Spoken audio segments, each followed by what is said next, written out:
Hello. Today I'm going to be talking about the film WALL-E by Andrew Stanton, which is one of the bigger Pixar directors and producers. And it was made in 2008, and I'm going to be talking about the shortcoming that comes along with it, the shortcoming of humanity, that is. And that shortcoming being that humans are lazy and not getting rid of our waste around the world, and it's just making us, driving us away from where we are intended to be. Three scenes that show this shortcoming is the opening scene when they're showing top views of these huge piles of trash that look like they could be a city. Like, the trash looks like buildings. It almost looks like it could be New York, but I genuinely don't know. It shows how much trash people accumulated over so many years and how bad it was to make us go on a spaceship and live away from Earth. Another scene is when the robot that comes from the ship, Eve, she's looking for plants. Ooh. And she finds one because WALL-E gave it to her and was just like, hey, look at this thing. It's cool. I've never seen it before. She completely takes it and shuts down. Excuse my cough. And excuse my voice, I'm a little sick. We see a series of track shots of her and WALL-E, and this is effective in showing the shortcoming, and that Eve was sent to find the plants, but we don't know why at that point, and we're just assuming that it's for people to come back home. But it's showing that when we find life on Earth, we can come back.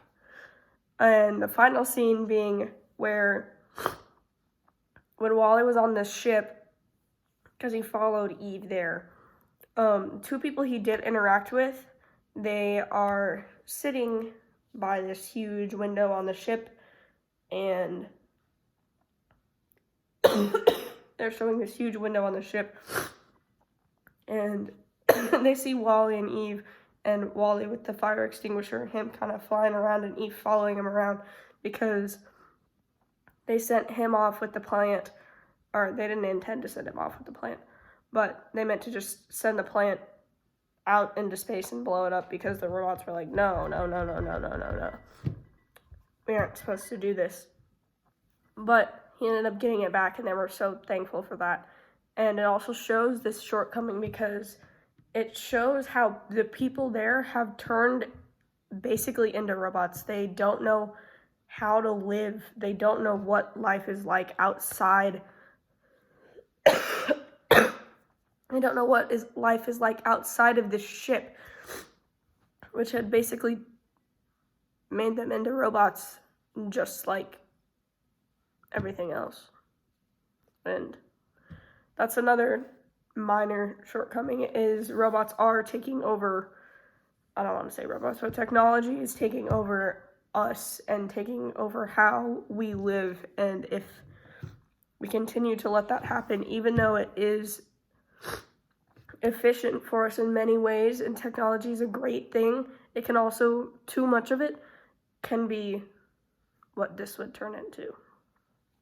Now, solution that the film shows is when the captain of the ship, he's on his little scooter, and he's in his captain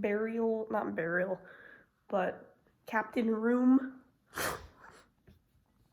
and he literally stands up to the autopilot ship circle robot. Literally and metaphorically stands up, which is something that the robot didn't think they would be able to do because they're so fat and lazy. And he stands up to him and says, I am not doing this. We are going home. This is what this is meant for. I don't care about everything that this has said. Why didn't you show me this before? I should have been the captain. This was 700 years ago. Time has changed. It's been so long that this is a sign that we all need to go home. And that is exactly what happened. They flew home, and the captain, because he was curious about Earth, because he was like, ooh, a plant? What's a plant? There was a scene, well, kind of broken up scene, where it showed him asking the computer, like, hey, what's dancing? What's a plant? What's farming? What's this? What's this? What's this? Because he just didn't know. Because all they drank it out of, or ate out of, was meals in a cup. So, this shortcoming is extremely believable because of how relevant it's becoming, especially the robots or technology taking us over, and the fact that our waste and environment is becoming bad, or could be becoming bad for us to live in. And we can see it in different places on Earth. We can see mounds of trash piling up in the Pacific Ocean, and I think in the Atlantic Ocean as well.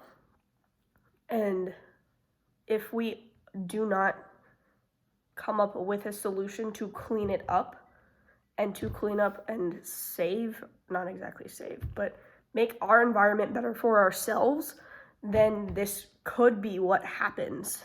And for the audience it was intended for, which is 5, 6, 7, 8-year-olds, well, kids under 10, 12, it's not exactly the most effective in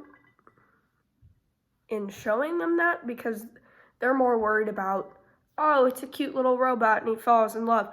Woohoo. That's what they're more worried about. But as you get older and you watch this film, you see this and you're like, oh my gosh, kind of need to do something about it. And my recommendation is that just that, you watch this film when you're older so you understand what it's trying to portray, this underlying theme of the entire movie. That's really what it is about, not just, oh, 2 robots fall in love, woohoo, not that. And yeah, thank you!